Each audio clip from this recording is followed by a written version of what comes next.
Hello, grammarians, and hello, Paige. Hi, David. Today we're going to be talking about commas in correspondence.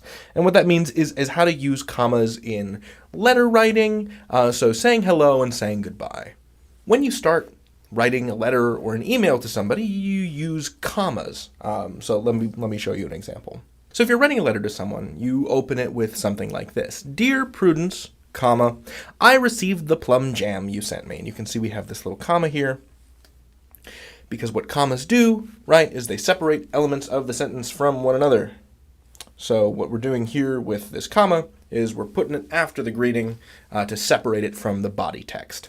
So that's how you begin a letter or an email with a comma after the, dear part or the hello, Prudence, comma part, whatever it is. But Paige, how do you use commas toward the end of correspondence, of emails and stuff? Right, so at the end of a letter or an email, you'll use a comma in a sort of similar way to how you use it at the beginning. So you'll say something like, with love, comma, Bruce Ben Bacharach.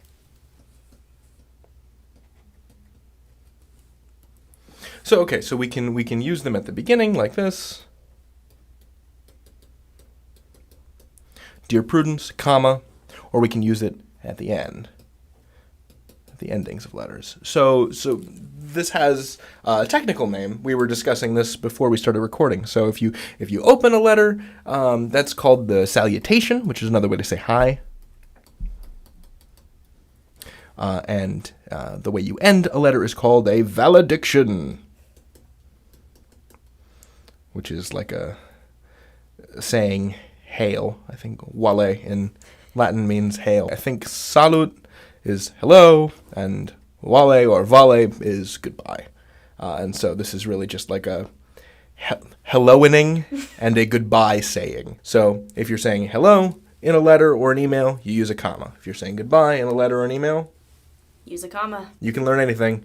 David out. Paige out.